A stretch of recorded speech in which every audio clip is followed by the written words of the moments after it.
Coulomb का नियम पढ़ने से पहले हमें कुछ थोड़ी बातें जाननी पड़ेंगी। सबसे पहला है, आवेश दो तरह के होते हैं, एक धनावेश और दूसरा होता है ऋणावेश। यदि दोनों आवेश समान है, जैसे धन धन हो या ऋण ऋण, तो ये कहलाते हैं सजातीय आवेश। और यदि दोनों आवेश असमान है, एक धन हो और दूसरा ऋण हो, तो ये कहलाते हैं विजातीय आवेश। चाहे आवेश सजातीय हो या विजातीय, उनके मध्य बल लगता है। यदि सजातीय आवेश है तो उनके मध्य आकर्षण बल लगता है, और यदि विजातीय आवेश है तो उनके मध्य प्रतिकर्षण बल लगता है। तो कूलाम का नियम इसी बल के मान को ज्ञात करने के लिए बनाया गया है। तो आइए चर्चा करते हैं इसके बारे में।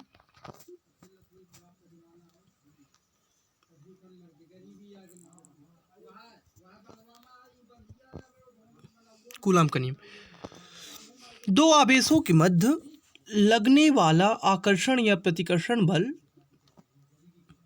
उन दोनों आवेशों के परिमाण के गुणनफल के अनुक्रमानुपाती होता है तथा उनके बीच की दूरी के वर्ग के व्युत्क्रमानुपाती होता है। इसे कूलाम का व्युत्क्रम वर्ग नियम कहते हैं।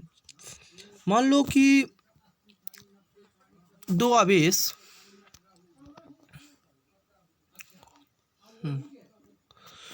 Q1 व Q2 हैं,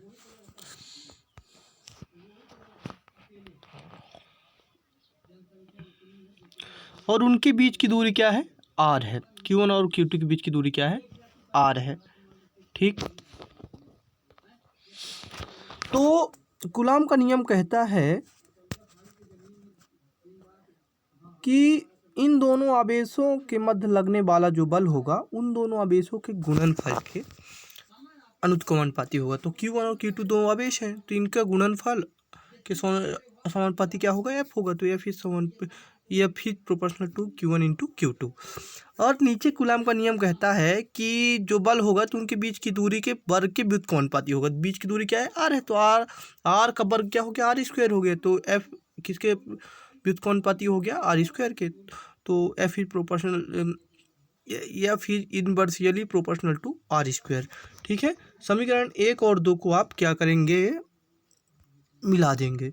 समीकरण 1 और 2 को क्या करेंगे, आप मिला देंगे। तो समीकरण 1 और 2 को मिलाने पर क्या हो जाएगा, F जो है तो समानुपाती हो जाएगा Q1 Q2 by r square के। अब यहाँ आप जानते हैं कि जब भी प्रोपोर्शनल साइन हटता है तो एक नियतांक आता है। यहाँ एक नियतांक आ गया a, तो यह बराबर हो गया a into Q1 Q2 by r square. यहाँ a एक अनुपातिक नियतांक है, इसका मान CGS पद्धति के लिए 1 होता है। CGS पद्धति के लिए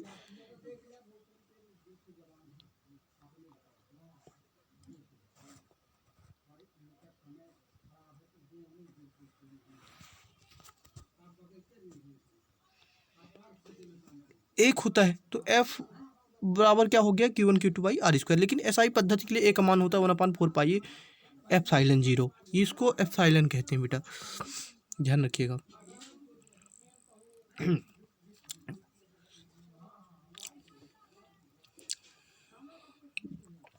अब ए का मान रख दीजिए समीकरण